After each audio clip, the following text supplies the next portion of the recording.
بچوں کا دینی جذبہ۔ کم سن اور نوعمر بچوں میں جو دین کا جذبہ تھا وہ حقیقت میں بڑوں کی پرورش کا ثمرہ تھا۔ اگر ماں باپ اور دوسرے اولیاء اولاد کو شفقت میں کھو دینے اور ضائع کر دینے کی بجائے شروع ہی سے ان کی دینی حالت کی خیر خبر گیری اور اس پر تنبیہ رکھیں تو دین کے امور بچوں کے دلوں میں جگہ پکڑیں اور بڑی عمر میں جا کر وہ چیزیں ان کے لیے بمنزل عادت کے ہو جائیں۔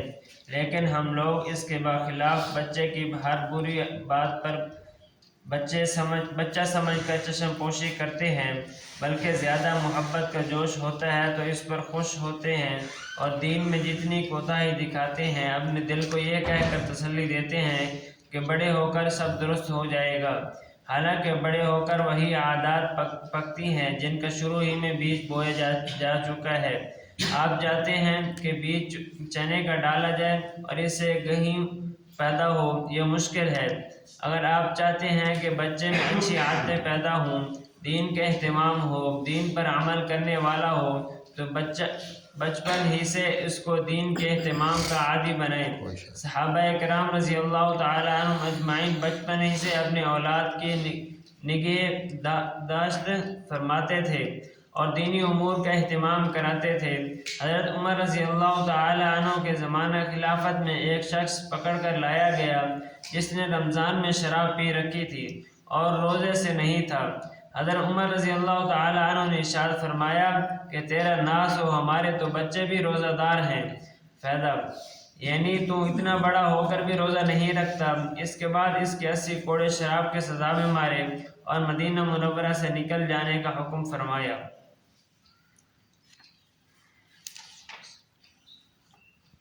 حضور اقدس صلی اللہ علیہ وسلم کے ساتھ محبت کے واقعات۔ وہ سب ہی محبت کے کرشمے تھے کہ محبت ہی ان حضرات کی بحرانہ زندگی کا سبب تھی، جن کی وجہ سے نہ جان کی پرواہ تھی، نہ زندگی کی تمنا، نہ مال کا خیال تھا، نہ تکلیف کا خوف، نہ موت سے ڈر۔ اس کے علاوہ محبت حکایت کی چیز بھی نہیں، وہ ایک کیفیت ہے جو الفاظ و عبارات سے بالا تر ہے۔ محبت ہی ایک ایسی چیز ہے جو دل میں بس جانے کے بعد محبوب کو ہر چیز پر غالب کر دیتی ہے، نہ اس کے سامنے ننگ اور ناموس کوئی چیز ہے، نہ عزت و شرافت کوئی شے۔ حق تعالی شانہ اپنے لطف سے اور اپنے محبوب کے وسیلہ سے اپنی اور اپنے پاک رسول اللہ صلی اللہ علیہ وسلم کی محبت عطا فرمائے تو ہر عبادت میں لذت اور دین کی ہر تکلیف میں راحت ہے۔ حضرت ابوبکر صدیق کا اعلان اسلام اور تکلیف۔ ابتدائی اسلام میں جو شخص مسلمان ہوتا وہ اپنے اسلام کو حق الوسع مخفی رکھتا، حضور اقدس صلی اللہ علیہ وسلم سے طرف سے اس وجہ سے کہ ان کو کفار سے اذیت نہ پہنچے اخفاء کی تلقین ہوتی تھی۔ جب مسلمانوں کی تعداد 39 تک پہنچی تو حضرت ابوبکر صدیق رضی اللہ تعالی عنہ نے اظہار کی درخواست کی کہ کھلا اعلان تبلیغ کی جائے۔ حضور اقدس صلی اللہ علیہ وسلم نے اول انکار فرمایا، مگر حضرت ابوبکر صدیق رضی اللہ تعالی عنہ کے اصرار پر قبول فرما لیا اور ان سب حضرات کو ساتھ لے کر مسجد کعبہ میں تشریف لے گئے۔ حضرت ابوبکر صدیق رضی اللہ تعالی عنہ نے تبلیغی خطبہ شروع کیا۔ یہ سب سے پہلا خطبہ ہے جو اسلام میں پڑھا گیا اور حضور اقدس صلی اللہ علیہ وسلم کے چچا سید الشہداء حضرت حمزہ رضی اللہ تعالی عنہ اسی دن اسلام لائے ہیں اور اس کے 3 دن بعد حضرت عمر مشرف باسلام ہوئے۔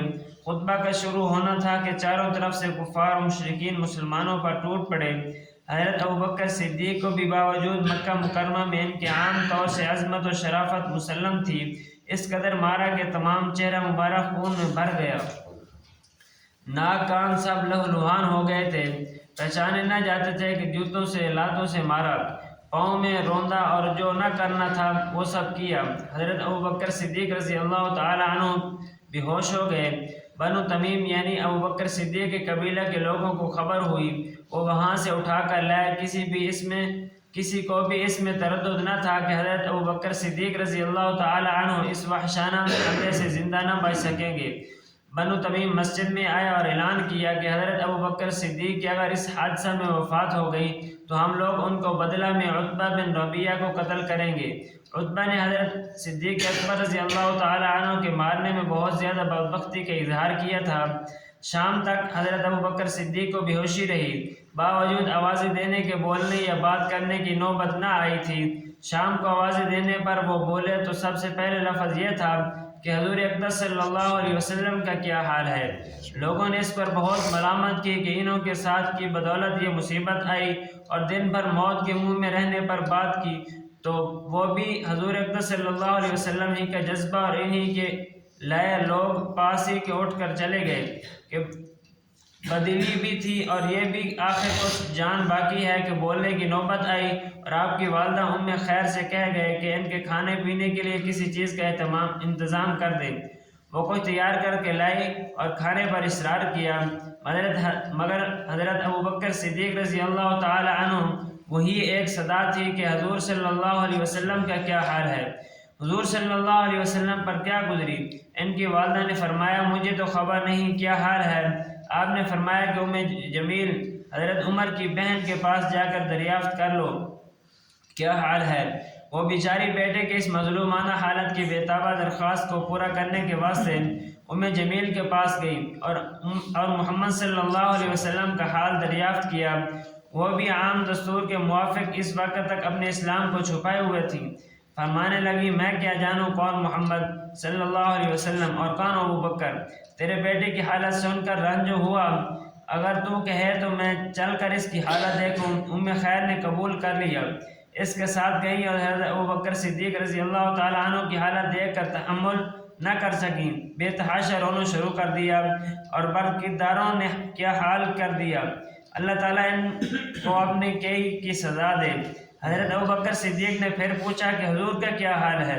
ام جمیل نے حضرت ابوبکر صدیق کی والدہ کی طرف اشارہ کر کے فرمایا وہ سن رہی ہے۔ آپ رضی اللہ تعالی عنہ نے فرمایا کہ ان سے خوف نہ کرو، تو ام جمیل نے خیریت سنائی اور عرض کیا کہ بالکل صحیح سالم ہیں۔ آپ نے پوچھا اس وقت کہاں ہیں؟ انہوں نے عرض کیا کہ ارقم کے گھر تشریف لے گئے۔ آپ نے فرمایا مجھ کو خدا کی قسم اس وقت تک کوئی چیز نہ کھاؤں گا نہ پیوں گا جب تک حضور صلی اللہ علیہ وسلم کی زیارت نہ کر لوں۔